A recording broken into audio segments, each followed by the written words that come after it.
UP के बरेली से जुड़े इत्तेहाद मिल्लत काउंसिल के अध्यक्ष मौलाना तौकीर रजा के साथ साथ भारत के अलग अलग राज्यों के बड़े बड़े उलेमाओं ने दोस्तों और देश भर के अलग अलग मुस्लिम संगठनों ने जयपुर के करबला मैदान में अमन व इंसाफ कार्यक्रम का आयोजन किया। और इस कार्यक्रम की भीड़ देखकर मुसलमानों को दबाने वालों के होश उड़ जाएंगे, बुरी तरीके से चौकन्ने रह जाएंगे, क्योंकि कोई भी ये वीडियोस देख रहा है वो दंग रह जा रहा है। स्क्रीन पर जयपुर के करबला मैदान से जुड़ी तमाम तस्वीरें दोस्तों आपको मैं दिखा रही हूं इस वक्त। इन तस्वीरों को गौर से देखिए जो कि जयपुर के करबला मैदान की है। मतलब मैदान मुसलमानों की आबादी से, उनकी तादाद से खचाखच भरा हुआ नजर आया। दूर दूर तक मुस्लिमों का जनसैलाब, उनका हुजूम, उनकी भीड़ सब नजर आई है दोस्तों। भारी संख्या में मुस्लिम समाज के लोग करबला मैदान पहुंचे।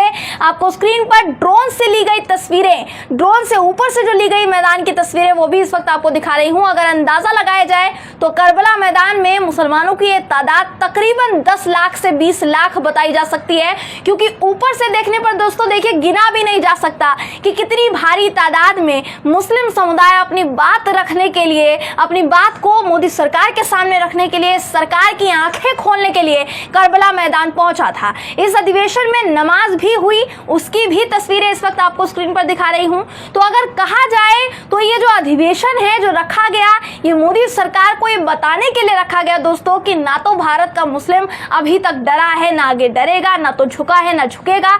इस अधिवेशन के जरिए देश भर में अमन और शांति का संदेश दिया गया। आपको बता दूं दोस्तों, मुख्य अतिथि के तौर पर इस कार्यक्रम में बरेली के मुस्लिम संगठन अध्यक्ष मौलाना तौकीर रजा को बुलाया गया था। मुख्य अतिथि के तौर पर वो इस कार्यक्रम में शामिल हुए थे, जिन्होंने प्रधानमंत्री नरेंद्र मोदी को महाभारत का धृतराष्ट्र बता दिया।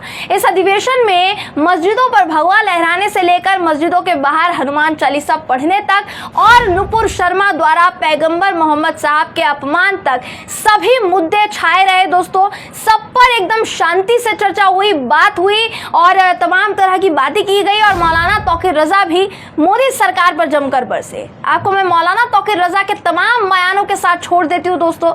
सुनिए और महसूस कीजिए इस बात को कि भारत का मुसलमान आखिर चाहता क्या है। वीडियोस देखिए। हजरात और हाज़रीन जलसा, अस्सलाम वालेकुम व रहमतुल्लाहि व बरकातहू।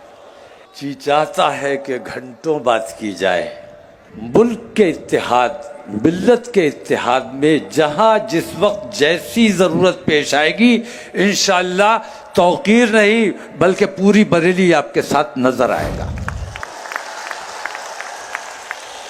और मैं बरेली की बात नहीं कर रहा हूं बल्कि पूरी बरेलवियत की बात कर रहा हूं। और बरेली ने हमेशा इत्तेहाद व इत्तिफाक का पैगाम दिया है, मुल्क की वफादारी का पैगाम दिया है, मोहब्बतों का पैगाम दिया है। लेकिन कुछ फ़िरका परस्त ताकतें और हमारे मुल्क की मौजूदा हुकूमत की पॉलिसी हमारे मुल्क के इत्तेहाद में रखना अंदाजी पैदा करने की कोशिश कर रही है। मैं देख रहा हूं कि किसी ने जुर्म किया, उसको जुर्म मान लिया गया, पार्टी से बरतरफ कर दिया गया। जब जुर्म मान लिया गया तो उसे गिरफ्तार किया जाना चाहिए कि नहीं किया जाना चाहिए। और मैं पूरे दावे के साथ कहता हूं कि जब तक गिरफ्तार नहीं करोगे ये कौम मानने वाली नहीं है। लेकिन सरपरस्ती की जा रही है इसलिए कि उसने मुल्क का नुकसान नहीं किया है, मुसलमानों का नुकसान किया है, मुसलमानों की दिल आजारी किया है। तो मुसलमानों को ऊपर जुल्म ढाया जा रहा है, मुसलमानों के बच्चों पर गोलियां चलाई जा रही है, मुसलमानों का सताने का काम किया जा रहा है, मुसलमानों को जेल में डालने का काम किया जा रहा है, लेकिन उस एक को गिरफ्तार नहीं किया जा रहा है। इस अन्याय के खिलाफ पूरा मुल्क खड़ा है, इस अन्याय के खिलाफ। और मैं मुसलमान भाइयों से नहीं, मैं अपने हिंदू भाइयों तक भी मेरी आवाज पहुंच रही होगी और वो भी मेरी इस बात की तायीद करेंगे। महाभारत तो हर हिंदू ने पढ़ी है और हर हिंदू को याद होगा कि उस वक्त का जो राजा था वो बेईमान था, वो अंधा था। लेकिन कलयुग का आज का राजा अंधा नहीं है, वो बहरा बना हुआ था, सब कुछ देख रहा था, सब कुछ समझ रहा था, लेकिन बेईमानी का साथ दे रहा था। उसका नाम था धृतराष्ट्र। याद है, आप लोगों ने भी सुना होगा।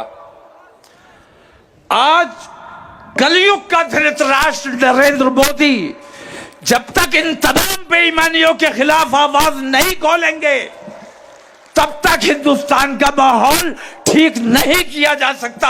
और हम चाहते हैं कि किसी भी कीमत पर हमारे मुल्क का माहौल खराब नहीं होना चाहिए।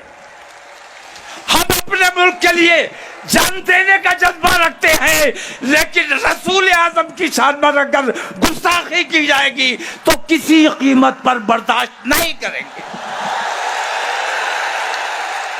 हमने बहुत बर्दाश्त किया है।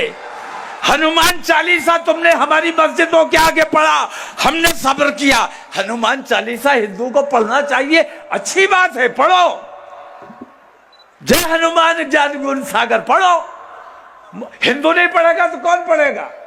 लेकिन तू हनुमान के लिए नहीं पढ़ रहा था, तू मुसलमान को सताने के लिए पढ़ रहा था। हमने बर्दाश्त किया क्योंकि हम अमन पसंद है, अपने देश में अमन चाहते हैं। तुमने हमारी मस्जिदों के मीनारों पर भगवा लहराया, जबरदस्ती की, हमने सब्र किया, हमने जवाब नहीं दिया। बताओ ठीक है कि गलत है? हमने कभी जवाब नहीं दिया। सब्र करने वाले हैं, हमारा ईमान है कि अल्लाह सब्र करने वालों के साथ है। हमने तुम्हारी हर बेईमानी, हर जुल्म, हर ज्यादती को बर्दाश्त किया। तुमने खुद बम मारे, मुसलमानों पर इल्जाम लगाया। मैं ये पूछता हूं कि वो जो बम पूरे हिंदुस्तान में 2014 से पहले फूटा करता था, वो बम आज कहां गायब हो गया? अब कहीं बम इसलिए नहीं फूटता है कि जो बम मारने वाला था वही आज हुकूमत पर बैठा हुआ है। तो तुम्हारे अपने बखिए उधड़वाने से बेहतर यह है कि नरेंद्र मोदी जी, आप हमारे देश के प्रधानमंत्री हैं। हमारे देश को पूरी दुनिया में जलील करने का काम मत करो, गैरों की बात मत सुनो। तुमने पूरी दुनिया के मुसलमानों की दिल आजारी करने का काम किया है, हमारी मस्जिदों पर हमारे ऊपर जुल्म किया। कभी गल्फ कंट्रीज हमारी हिमायत के लिए नहीं आई, ना हम कभी उन्हें बुलाने गए कि आओ हिंदुस्तान में हमारे ऊपर ये जुल्म हो रहा है, हमारी मदद करो। आज वो खुद मजबूर हुए हैं आने के लिए, क्योंकि उनके रसूल की शान में गुस्ताखी की गई है।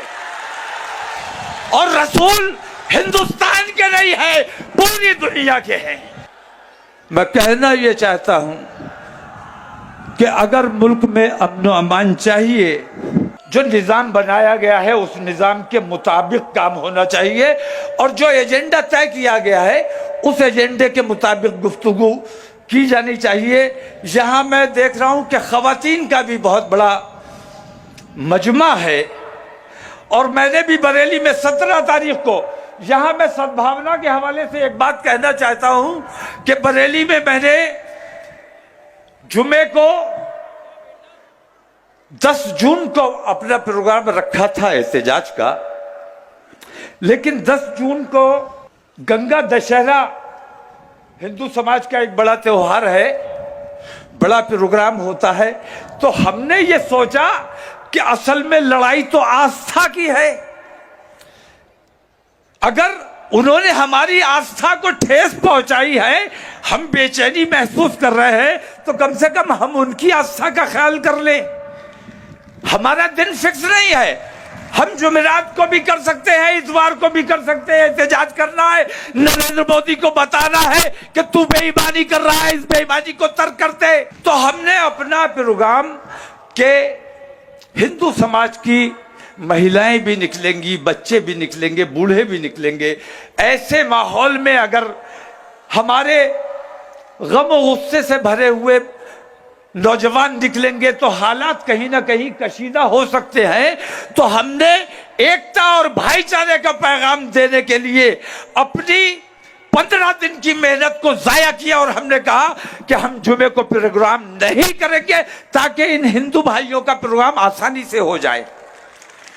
ये हमारा मिजाज है, क्योंकि हम जानते हैं इज्जत दोगे तो इज्जत पाओगे, बदतमीजी करोगे तो बदतमीजी का जवाब भी तुम्हें देना आता है और दे सकते हैं। लेकिन हम देना नहीं चाहते क्योंकि हम अपने देश में अमन रखना चाहते हैं। और अगर तुम अपने देश से प्यार करते हो, अगर तुम अपने देश के गद्दार नहीं हो, तो तुम्हें भी अमन का साथ देना चाहिए, भाईचारे का साथ देना चाहिए, इत्तेहाद का साथ देना चाहिए। मुसलमानों से नफरत करने का मतलब यह है कि तुम अपने देश से नफरत करते हो, अपने देशवासियों से नफरत करते हो। हम तो इस देश का हिस्सा है। मेरा मानना यह है कि हिंदुस्तान की रग रग में मुसलमान दौड़ता है, गली गली में मुसलमान पाया जाता है और मुसलमान की रग रग में हिंदुस्तान खून बनकर दौड़ता है। तो मुसलमान को हिंदुस्तान से अलग नहीं किया जा सकता और हिंदुस्तान से मुसलमान को अलग नहीं किया जा सकता। तो जो हमें सताने का काम करता है, ये समझ लेना कि असली देशद्रोही वही है। इन देशद्रोहियों का तमाम हिंदू मुसलमानों को मिलकर मुत्तहिद होकर इनका मुकाबला करना है और इन्हें कैफरे किरदार तक पहुंचाना है और अपने मुल्क को बिकने से बचाना है, बर्बाद होने से बचाना है। हम अपने देश से प्यार करते हैं। भारतीय जनता पार्टी वालों से हमें उतनी नफरत नहीं है जितना हमें अपने देश से प्यार है।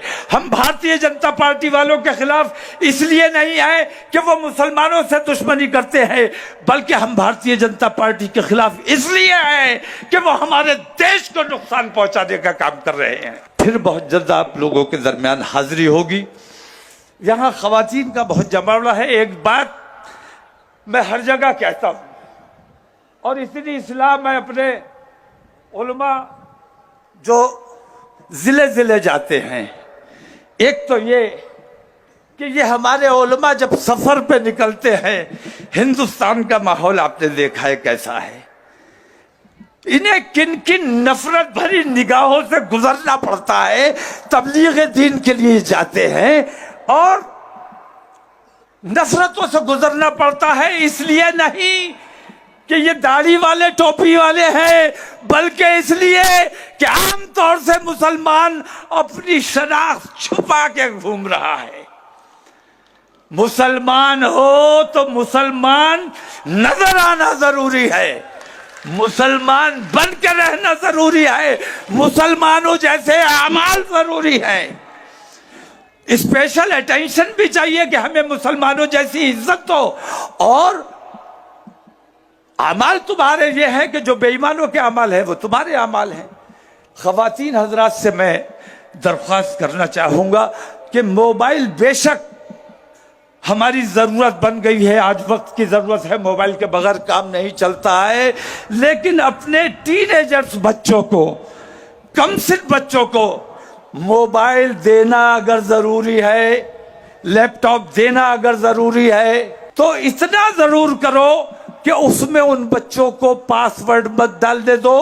कम से कम हफ्ते में 1-2 बार उनके मोबाइल को, उनके लैपटॉप को चेक जरूर करो, क्योंकि हमने देखा है बहुत से हमारे पास ऐसे वाकयात और ऐसे मुकदमात आते हैं जिसमें हम ये देखते हैं कि माँ बाप ने अगर अपनी बच्चियों को मोबाइल न दिया होता तो शायद ये दिन देखना नसीब ना होता। अज़ान हो रही है, चलिए अस्सलाम वालेकुम, खुदा हाफिज़। द लाइव टीवी, सच सबसे आगे।